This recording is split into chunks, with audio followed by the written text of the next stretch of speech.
Merci de nous choisir pour vous informer. Vous êtes bien sûr sur Radio Diena à l'heure de pluriel. Le potentiel du piment, du gombo et du manioc sur le marché, c'est le thème qui nous réunit ce soir dans ce nouveau numéro de pluriel. Nous évoquerons avec nos invités les résultats de l'étude de marché réalisée par OADEL. Quelle implication pour les producteurs et les consommateurs? Pour en parler, nous sommes en studio avec Monsieur Miyahé Benjamin. Il est responsable suivi et évaluation OADEL et point focal suivi et évaluation du projet Profit. Monsieur Miyamé, bonjour. Miyahé, voilà, bonjour. Bonjour, bonjour. Vous allez bien? Je vais super bien et vous? Ça va. Je vais bien également. D'accord. Également en studio, Monsieur Agbarsiba Mateba, il est le chargé du projet Profit à OADEL. Bonjour. Et bonjour, monsieur le journaliste. Vous allez bien également? Oui, oui, très bien, nous allons très bien. Et vous? Moi aussi, je vais bien. Moi, c'est Latif Yorouma. On évoque justement... D'abord, OADEL, j'aime toujours poser cette question-là. On sait, oui, que c'est l'organisation l'organisation alimentaire pour le développement local. Mais OADEL, spécifiquement, vous faites quoi à OADEL? D'accord. Oui, monsieur Miyahé. Déjà, je voulais vous dire merci pour notre invitation aujourd'hui dans vos studios. Ça nous fait plaisir de pouvoir partager ce moment-là avec vous et parler des sujets comme l'étude de marché sur le projet Profit qui nous tient à cœur. Alors, déjà, OADEL, c'est l'organisation pour l'alimentation et le développement local. Voilà. Donc, c'est une organisation... C'est organisation pour l'alimentation. Voilà. Exactement. Et le développement local. Nous existons depuis 21 ans. Voilà. Et nous travaillons essentiellement pour la sécurité alimentaire et le droit à l'alimentation. Voilà. Donc, c'est sur ces deux volets-là, je vais appeler ça domaine d'intervention, dans lequel nous travaillons. C'est vrai qu'aujourd'hui, les gens nous voient, en tout cas en tant que porteur ou bien promoteur de tout ce qui est consommé local, parce que voilà, nous pensons que on peut arriver à la souveraineté alimentaire à travers la promotion de nos produits locaux. Donc, c'est essentiellement ce que nous faisons. Nous initions plusieurs activités dans le cadre de plusieurs projets que nous mettons dans le projet Profit que nous allons tout à l'heure discuter. Et justement, monsieur Mateba, vous êtes le responsable du projet Profit. Il faut rectifier quelque chose, monsieur le journaliste. Je ne suis pas le responsable du projet Profit. En fait, le projet Profit...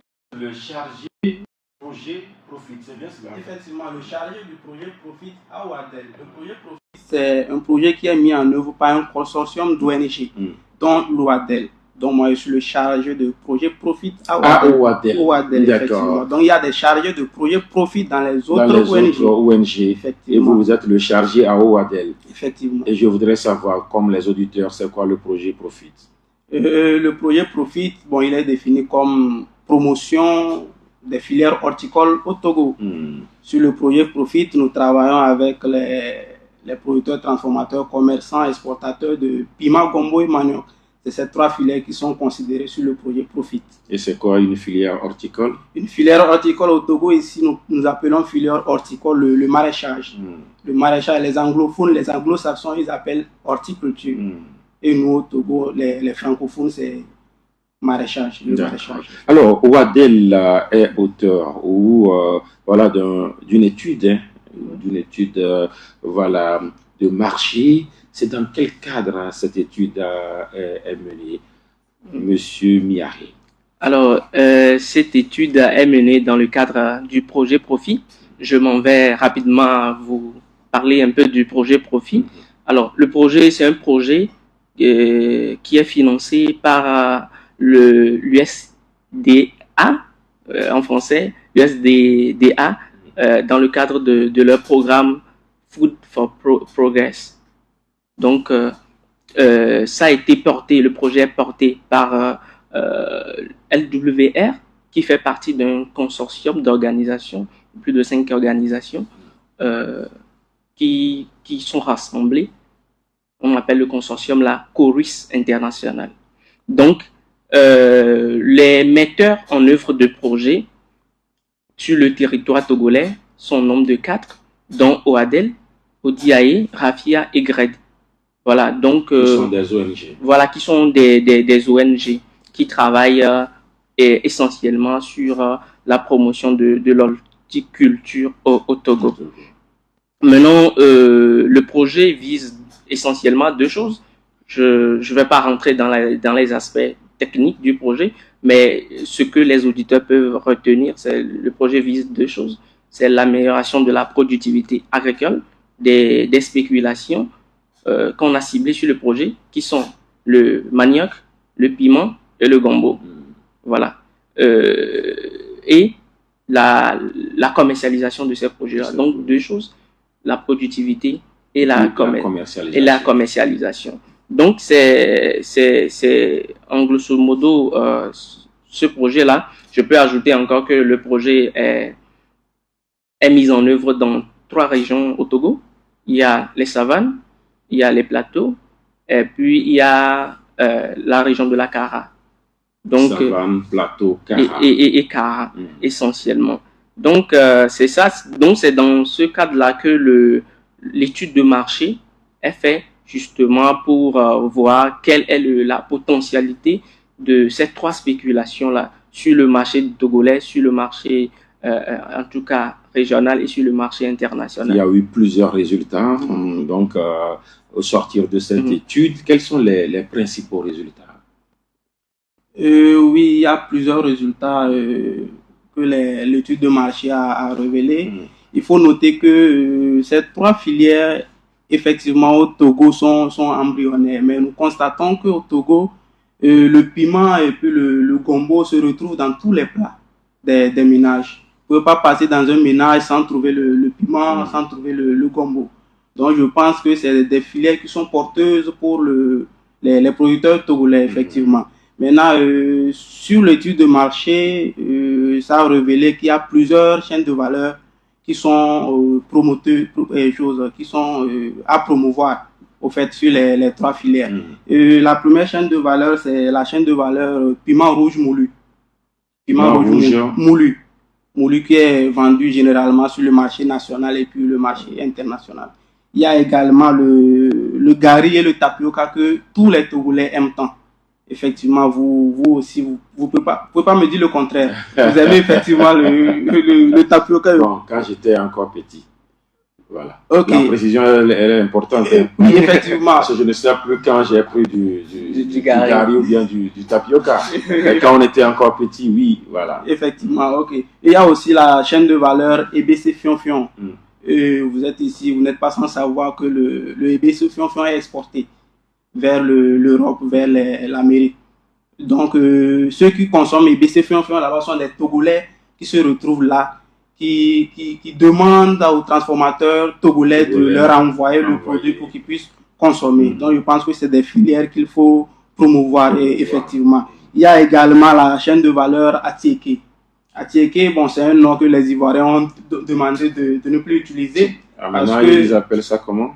Au Togo, on n'a pas encore trouvé un nom pour donner à ce produit. Ah, d'accord. C'est une marque. Les Ivoiriens disent qu'ils réclament la paternité, c'est ça? Effectivement, Atieke, c'est eux qui ont donné le nom à ce produit. Oui. Donc, ils refusent que d'autres pays l'utilisent pour appeler le même produit, effectivement. Et comment vous le désignez maintenant? On n'a pas encore trouvé un nom pour donc ce vous continuez d'abuser, hein? Oui, exactement. Sinon, on va changer en Garba. Garba, c'est toujours ivoirien. Oui, mais au moins, c'est pas Atieke. Effectivement, nous pouvons aussi dire que la production de piment est effectivement rentable parce qu'avec l'étude, nous sommes retrouvés avec des comptes d'exploitation très rentables. Quand nous avons élaboré les comptes d'exploitation de la production de piment sur 1 hectare, un producteur peut gagner jusqu'à 2 millions de bénéfices. Sur 1 hectare. Sur 1 hectare. Sur 1 hectare. Mais pour faire ce 1 hectare, je pense qu'il faut beaucoup d'investissement. Il faut beaucoup d'investissement parce qu'actuellement au Togo, le piment, je pense qu'il est cultivé dans des saisons pluvieuses.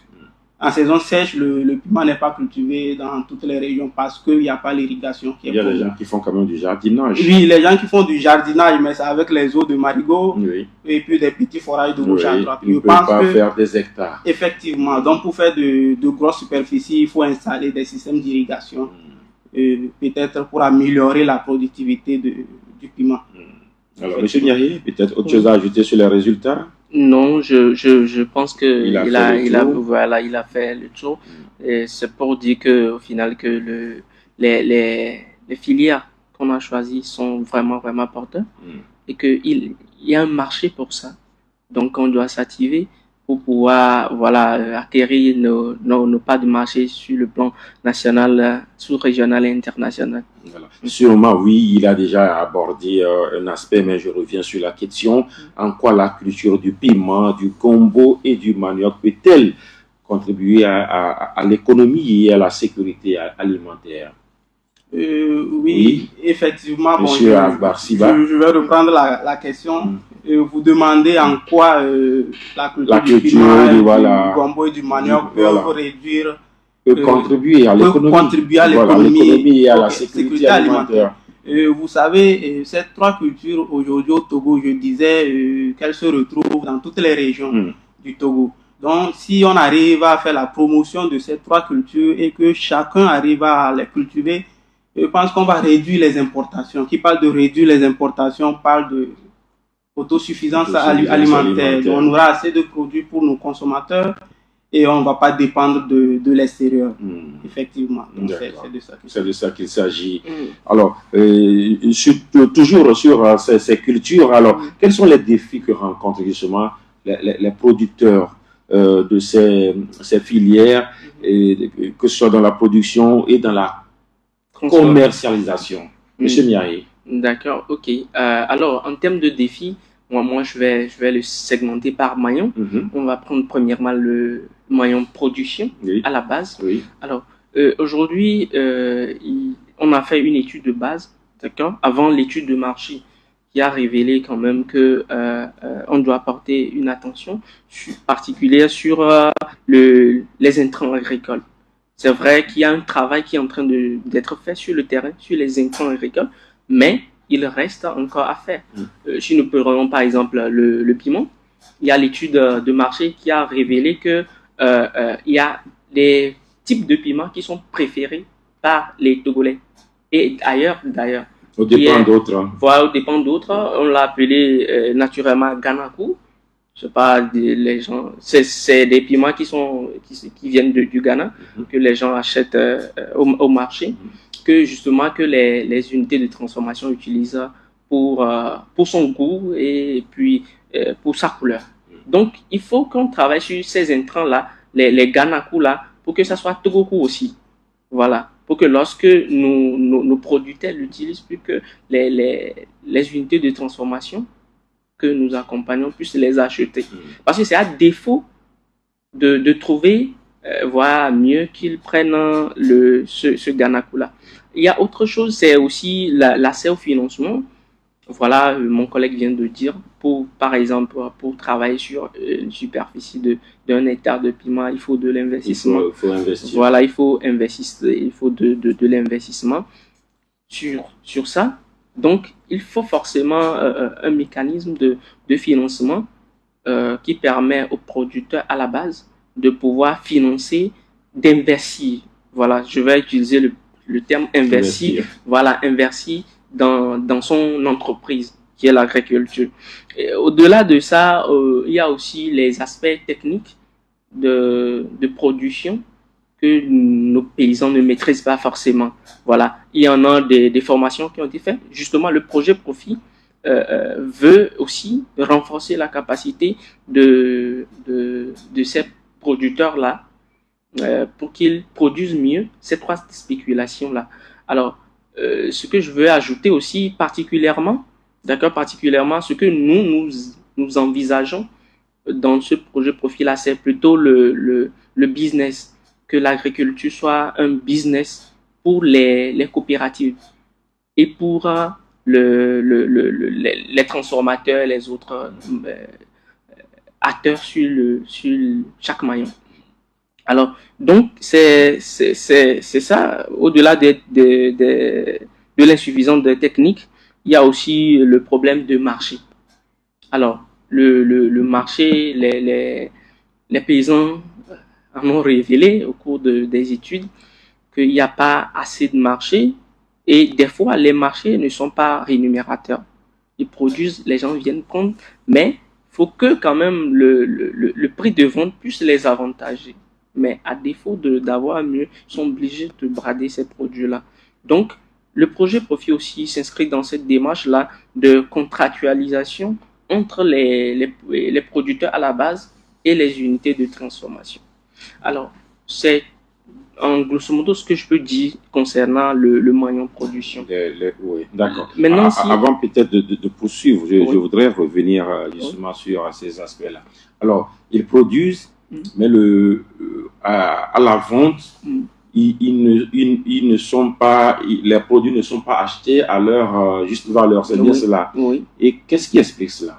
Parce que c'est ce que quand même les Togolais consomment. Oui. Et qu'est-ce qui peut expliquer le fait que voilà ce que tu consommes tous les jours, que tu ne puisses pas l'acheter à un prix raisonnable? Effectivement, il faut comprendre que généralement dans nos pays, quand le producteur culture, il veut vendre seul, il veut prendre son produit pour aller vendre seul. Nous allons encourager la vente groupée. Les ventes groupées, sous-tend qu'au début, il y a un contrat qui est signé avec un transformateur ou un consommateur, un industriel. Et maintenant, à la fin de la production, on fait la collecte, l'industriel vient chercher le produit. Maintenant, le prix est négocié au début de la campagne, lors de la production. Donc, on négocie d'abord le prix et quand on fait des ventes groupées, la négociation est équitable. Ce n'est pas une seule personne qui va se lever à aller négocier le prix avec l'industriel. C'est un groupe de personnes qui sont bien organisées, qui sont bien formées dans les techniques de négociation et qui vont négocier à avoir un bon prix. Donc, en produisant, ils savent à quel prix ils vont vendre. Donc, quand ils vont produire, donc ils connaissent les dépenses qu'ils ont fait et ils vont calculer tout cela. Ils savent à combien ils vont vendre. Le bénéfice est déjà connu. Le bénéfice qu'ils vont avoir à la fin est déjà connu. Donc, ils peuvent planifier la campagne qui va suivre, les dépenses de la campagne qui va suivre, dans les investissements, et ainsi de suite. Est-ce à dire que voilà, quand vous vendez singulièrement, l'acheteur vous triche, c'est ça? Ce n'est pas que l'acheteur triche. Vous savez, quand l'acheteur vient individuellement pour acheter chez quelqu'un, il vient aujourd'hui acheter chez un producteur, il repart. Le lendemain, il vient acheter chez un autre, il repart. C'est les dépenses lors du transport. Lorsqu'il y a des ventes groupées, il vient, le producteur est déjà regroupé en un seul lieu. Il prend ça en un seul moment et puis il part avec. Et c'est des réductions de coûts aussi à son niveau. Donc, c'est ce qui fait que le prix aussi est élevé. Vous savez, souvent nos producteurs dans les zones reculées manquent d'informations. Lorsqu'ils sont en groupe, je pense que quelqu'un dans le groupe aurait l'information peut-être du prix que le produit est acheté ailleurs. Donc, quand ils donnent l'information comme ça dans le groupe, ça fait avec ça, ils vont négocier le prix lors de la vente. Donc, ça ne sera plus individuellement des échanges entre le transformateur et le producteur individuel. Alors, M. Miahé, vous étiez en train d'évoquer les défis rencontrés soit par les producteurs. Vous avez parlé du premier maillon. Oui. Alors, exactement, je voudrais continuer avec les transformateurs. Oui. Alors, les transformateurs avec lesquels Oradel a déjà eu assez d'expérience, leur défi majeur aujourd'hui, c'est déjà trouver les bons produits auprès des producteurs. Voilà, si nous restons toujours dans le cadre de profit, vous allez voir que j'ai évoqué tout à l'heure un produit qui vient du Ghana. Voilà, qui est le Ganaku. Voilà, donc ils n'ont pas accès à la matière première de qualité qui répond aux desiderata des consommateurs que nous sommes. Donc, ils sont confrontés à ça. Au-delà de ça, ils sont confrontés aussi aux problèmes logistiques. Le transport qui coûte énormément cher sur nos pistes et nos pistes là. Au-delà de ça, il y a aussi le problème de la qualité du produit. Après transformation, il faut que la qualité réponde valablement à un marché donné. Nous menons actuellement une expérience avec les unités de transformation que nous accompagnons à avoir le certificat d'hygiène qui est délivré par la division contrôle et inspection sanitaire et le certificat, pour certains, le certificat de salubrité.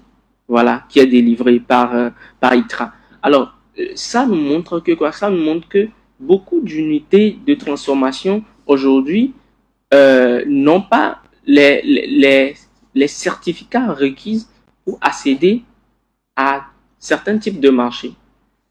Vous voyez? Donc, du coup, ça pose un problème pour par exemple, les exportateurs. Il y a certains qui l'ont et qui exportent bien, mais il y a un niveau requis qu'il faut atteindre. Et surtout avec la ZLECAf qui est en train qui est présent là. Voilà, qui est présent là. Vous parlez de quoi? La ZLECAf. C'est quoi? Zone de libre-échange continental africain, je pense. Oui. Donc, la ZLECAf qui est là maintenant où les unités sont sur un marché commun, il faut quand même que le produit puisse répondre valablement en termes de qualité et d'hygiène aux consommateurs. Je prends toujours simplement un exemple pour illustrer ça. Oui. Si nous prenons une unité qui transforme du piment au Nigeria ou je sais pas moi, Cameroun ou Sud-Afrique ou bien Afrique du Sud. Alors, nos unités ici ne peuvent pas rivaliser avec eux en termes de production, en termes de qualité.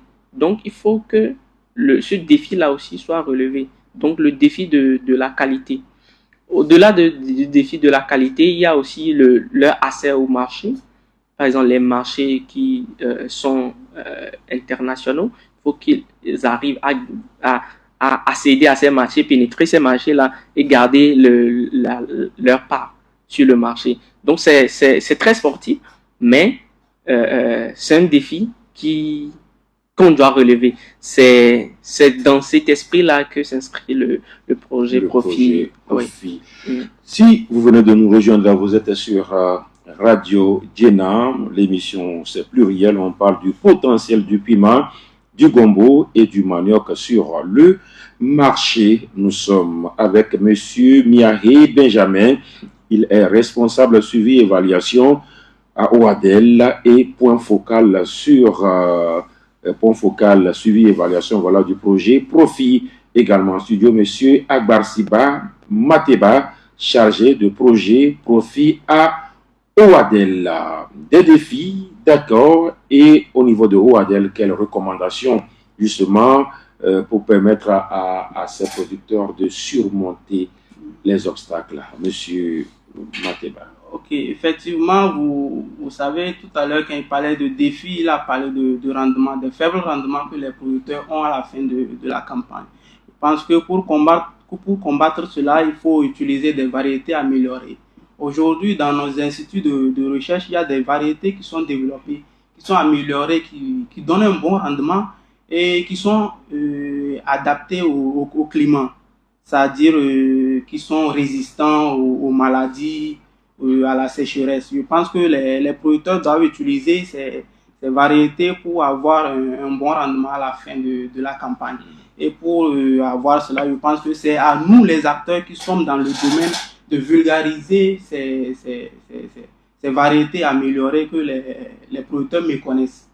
Effectivement. Maintenant, pour l'accès au marché international, il faut forcément accompagner les transformateurs et puis peut-être les producteurs à la certification. Parce que vous savez, le marché international est réglementé par des normes.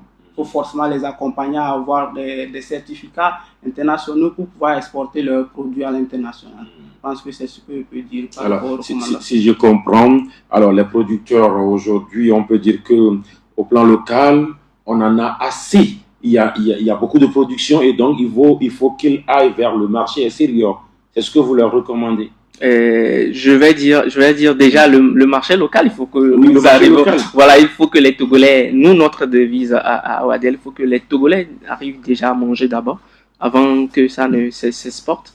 Donc, déjà, nous visons le marché national. Il est acquis ou pas encore? Non, pas encore. Mais est-ce qu'il y a quelqu'un qui ne mange pas du piment ici?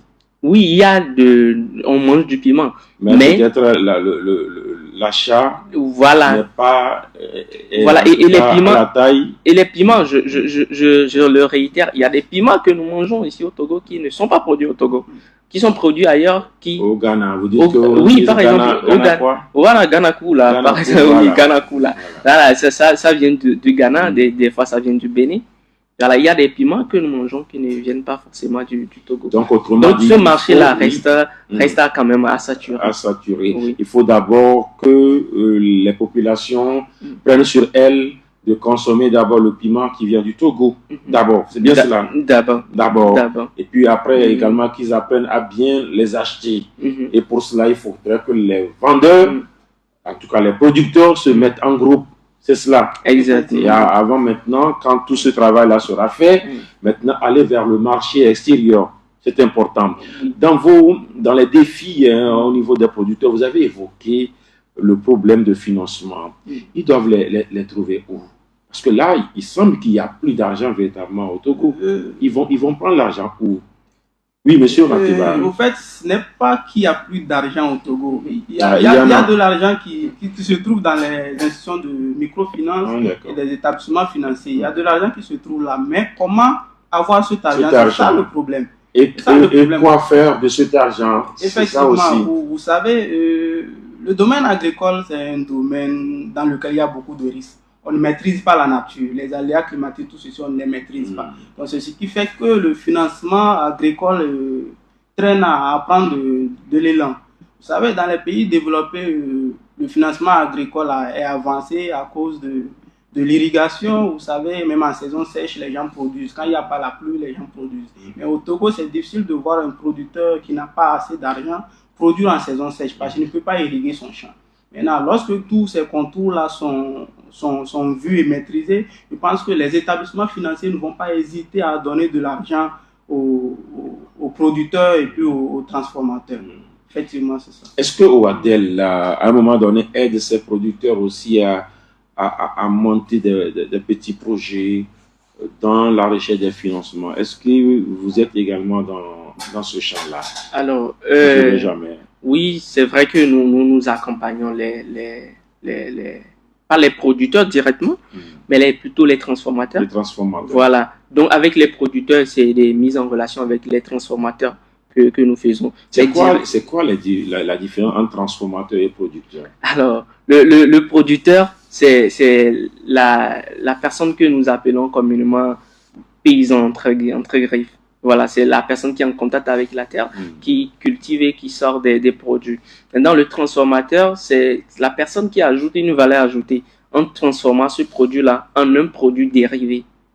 Je prends juste un exemple simple pour éclaircir. Il y a quelqu'un qu'on appelle le producteur de piment. Producteur de piment. C'est le cultivateur. Voilà, en vernaculaire, en évier, on dit aglédateur. Maintenant, le transformateur, c'est lui qui transforme. Il fait quoi de ce piment? Il le transforme comment? Il le transforme en plusieurs produits dérivés. C'est-à-dire celui qui fait, par exemple, EBCC. EBCC. C'est le transformateur. Voilà, EBCC en bouteille, c'est le transformateur. Ok, EBCC en bouteille ou bien EBCC en bouteille, je sais pas moi, et piment moulu, IBC Toto, voilà, c'est lui le transformateur. Donc, du coup, c'est deux entités qui sont différentes. Voilà, qui agissent sur le marché. Voilà. Donc, le OADEL accompagne vraiment les transformateurs. Maintenant, dans le cadre de ce projet, il y a des accompagnements qui sont prévus pour les producteurs. Dont OADEL ne s'occupe pas parce qu'il y a je le disais en amont, on est dans un consortium d'ONG qui mettent le projet en œuvre. Donc, GRED, ODIA et RAFIA s'occupent de tout ce qui est production, plan d'affaires, compte d'exploitation. Nous, on est positionné au niveau des transformateurs et l'accès au marché. D'accord. Toujours à l'écoute de Radio Diena. Oui, monsieur Matiba. Oui, vous savez, les terminologies, souvent, on appelle aussi transformateur producteur. On peut appeler un transformateur producteur. Lorsque quelqu'un produit du agbéliment, c'est un producteur de agbéliment. Mais c'est à la base un transformateur de manioc. Effectivement. Donc, quand il transforme, il fait aussi de la production. nous appelons ça production aussi. Donc, il fait la production de son produit. Donc, qui est transformé au fait. C'est deux expressions, bien deux mots différents, mais proches l'un de l'autre. Effectivement, voilà. Effectivement. D'accord. Alors, nous allons évoluer dans cette émission. Vous avez évoqué justement beaucoup de choses. Aujourd'hui, nous sommes à l'ère, en tout cas, de la technologie avancée. Et comment, justement, la technologie ou bien les nouvelles technologies peuvent justement aider à la valorisation ou bien à la production, justement, de ces filières-là, messieurs les invités. Oui, monsieur Mateva. Vous savez, dans le domaine du commerce, c'est l'Internet qui a utilisé le plus, la publicité. Lorsque vous voyez quelqu'un qui utilise les réseaux sociaux pour faire la publicité de son produit, pour vendre son produit, faire connaître son produit, il va beaucoup vendre. Et puis en faisant cette publicité, vous savez, l'Internet est partout. Lorsque quelqu'un est au Togo actuellement et puis fait la publicité de son produit, peut-être sur Facebook ou sur TikTok, cela est relayé même en France, aux États-Unis. Donc son produit va être découvert dans ces pays et il pourra facilement vendre son produit. Je pense qu'il faut aussi mentionner cela. Et puis il faut aussi mentionner que les technologies permettent aujourd'hui aussi de faire une grande production. Je veux parler de l'irrigation goutte à goutte. Lorsqu'on fait de l'irrigation goutte à goutte, on n'a pas besoin d'un grand... Elle consiste à quoi? L'irrigation goutte à goutte, c'est un système qu'on installe pour irriguer le champ. Irriguer le champ, c'est des tuyauteries qu'on installe sur le champ, sur la parcelle, pour apporter de l'eau aux plants qui sont sur le champ. Et c'est quoi le goutte à goutte? Le goutte à goutte, c'est que c'est des gouttes qui tombent. L'eau qui est dans le tuyau va passer, tomber goutte à goutte. Ça fait économiser de l'eau parce qu'il n'y aura pas perte d'eau. C'est l'eau dont a besoin la plante qui tombe à côté de la plante pour qu'elle l'utilise. Donc l'eau n'est pas dispersée, ça fait économiser de l'eau et puis ça fait aussi, ça augmente la performance de la production. On n'a pas besoin d'avoir un grand personnel pour pouvoir faire cette production. D'accord. Oui. Monsieur Miaï, vous voulez ajouter quelque chose sur justement l'apport des nouvelles technologies? Non, il a brossé tout ce qu'il faut sur la technologie, surtout avec l'abondance de WhatsApp là que nous utilisons tous. Voilà, nous avons aussi prévu des actions en ce qui concerne la diffusion des informations sur ces 3 spéculations là sur le marché par WhatsApp et par messagerie. Aujourd'hui, comment, on l'a évoqué, mais d'accord, on va encore revenir, comment valoriser la consommation? Monsieur Miari.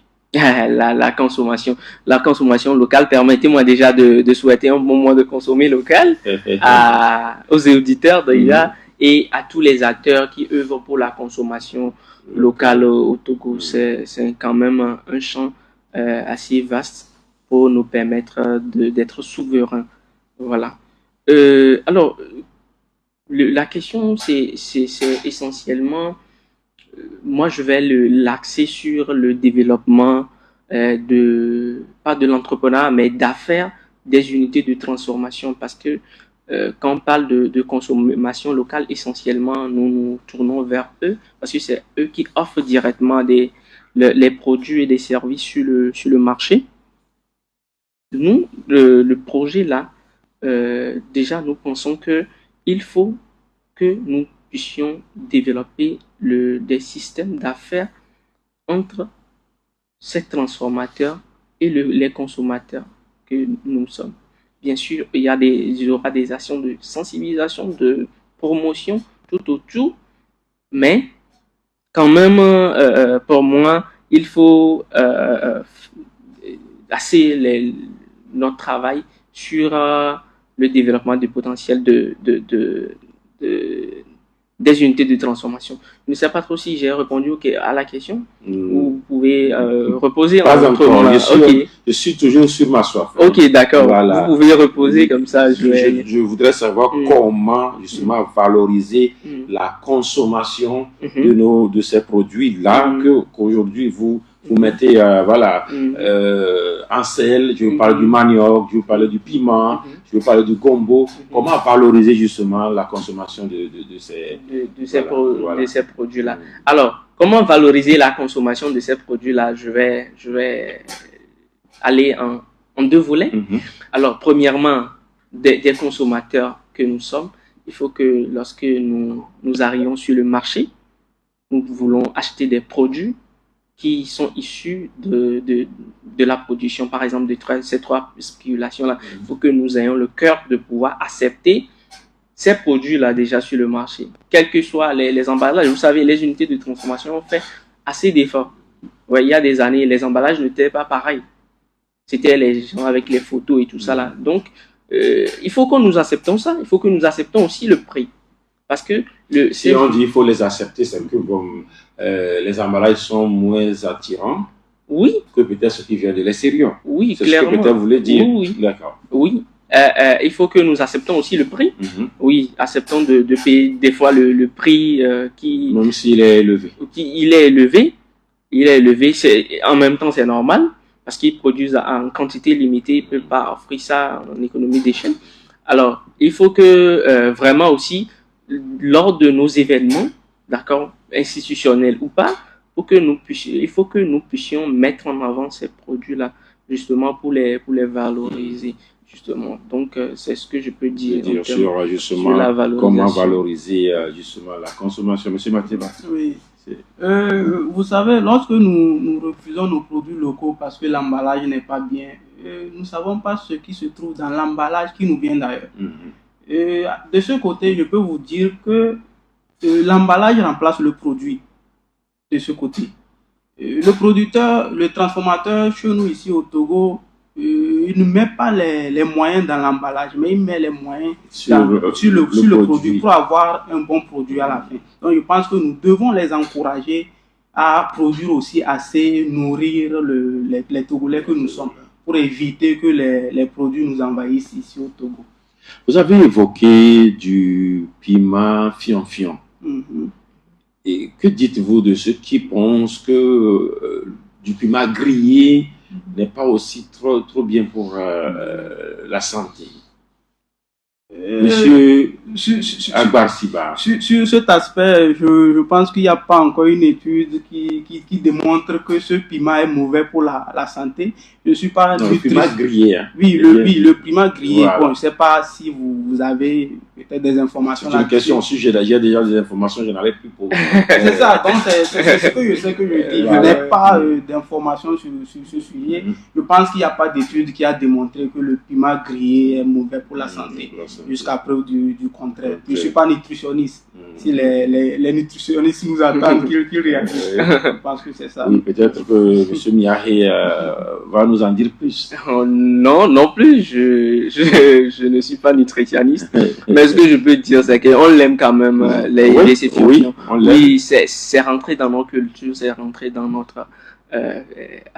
nos habitudes alimentaires. Je ne suis pas nutritionniste et puis il n'y a pas d'études jusqu'à preuve du contraire. Peut-être ça vous amène à aller vers des études. Voilà, qui a travaillé sur les effets de ces fion-fion-là sur la santé humaine. Nous, à Ouadel-Si, on a voilà, les infos dessus. Nous menons des actions justement pour corriger.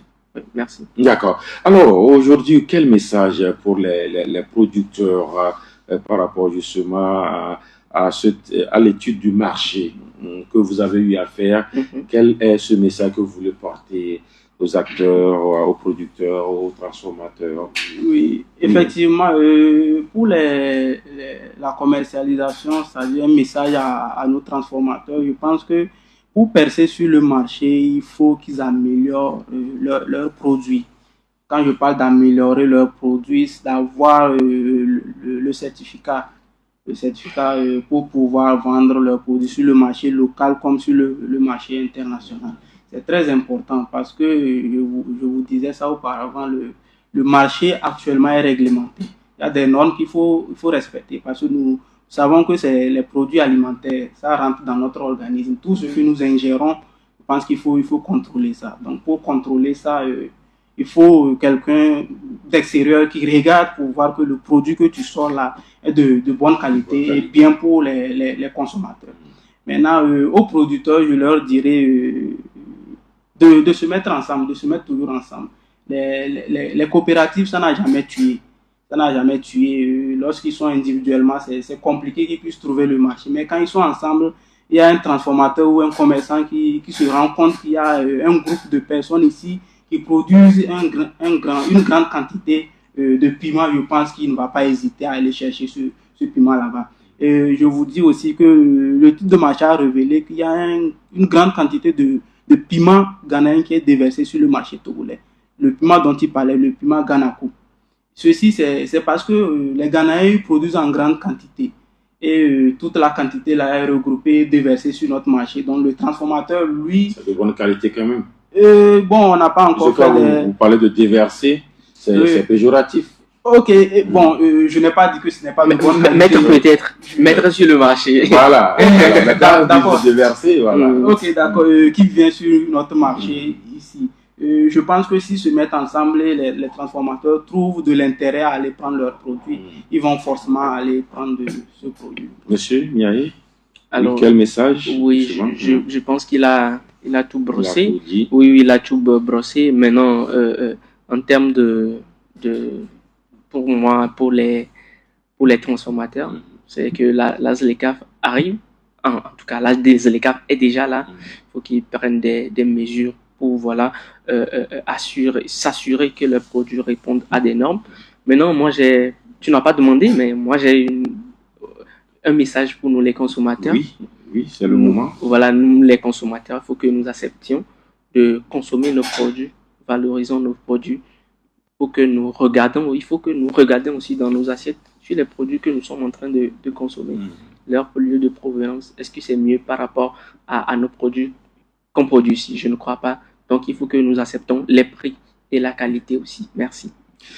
On aura fait le tour. Voilà, on est arrivé à la fin de cette émission. Peut-être, Monsieur Miaye, a un dernier message, peut-être?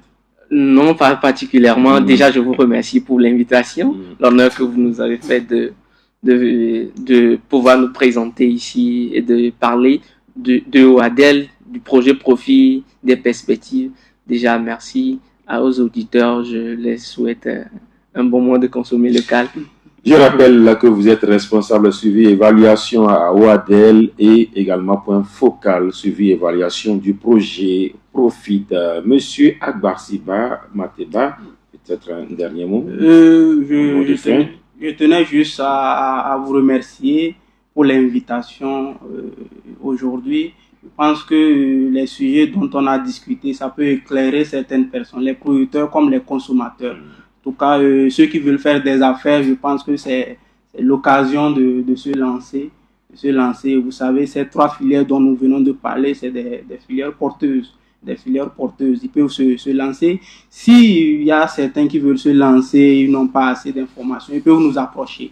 À OADEL, ils peuvent nous approcher pour qu'on puisse leur donner assez d'informations là-dessus. Sur le projet Profit, ils auront assez d'informations pour qu'ils puissent aussi se lancer et faire des affaires. Vous savez, le projet Profit, c'est un projet, ce n'est pas un projet social, c'est un projet économique. C'est un projet qui veut le développement du Togo. Je pense que quand on veut le développement d'un pays, ça passe par le développement des consommateurs, des producteurs. Lorsqu'ils vont faire de bonnes affaires, ils vont faire des bénéfices. Je pense que c'est aussi un développement. Merci à vous. Je rappelle que vous êtes chargé de projet Profit à OADEL. On va en rester là. Merci à tous ceux qui nous ont suivis. Je suis Latif Yorouma. On se prend rendez-vous pour mardi prochain pour un autre thème, une autre thématique liée à la société. Bye bye.